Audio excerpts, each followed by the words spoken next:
You already know what DPDR is. It's anxiety driven and it's a nervous system survival response. But even with that understanding, that's not enough. And you're not fully recovered yet. And you're probably still asking yourself stuff like, what else is there that I need to know?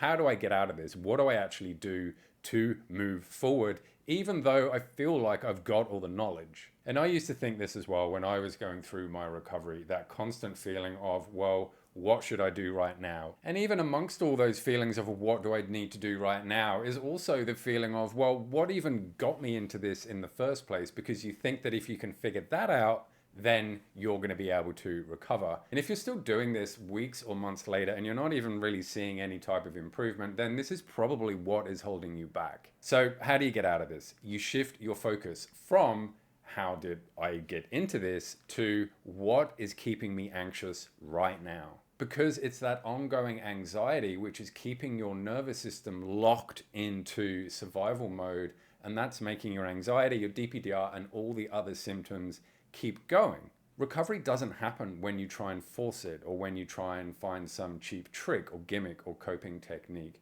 Recovery happens when you calm your nervous system and when you learn how to respond differently to your symptoms and when you rebuild that sense of safety, which you're missing right now. And all of this will happen step by step. An amazing thing I see when I'm helping people go through these steps and seeing them improve is that the issue of why did this happen or how do I get out of it or what do I do with my symptoms isn't even really important anymore. One of the biggest things that I find when people come to me for help is right at the beginning, they'll ask things like, well, how hard is it going to be? What do I have to do? How long is it going to take? What do I do about this symptom? What do I do about that symptom? And I get that that's all important. When I was going through my recovery at the beginning, that's all I thought about as well.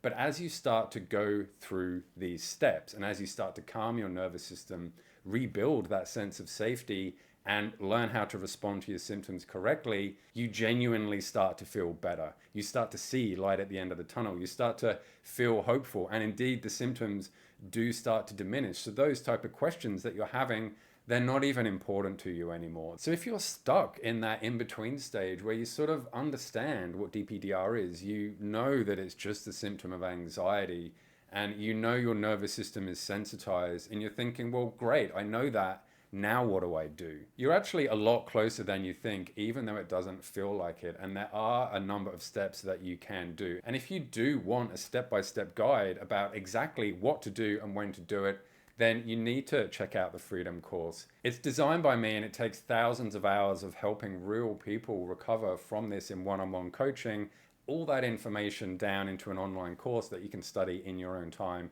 and recover in your own time. You don't have to guess anymore. You don't have to go chasing all these coping mechanisms because I want to get you to a point where you don't even have to cope. You don't need coping mechanisms. I want to get you back to normal. And that's exactly what the Freedom course does. So if you are interested in that, go check it out. I'd love to see you in there and I'd love to help you on your recovery journey. The link is in a pinned comment and the description. And until next time, I'll see you in the next vid. Bye.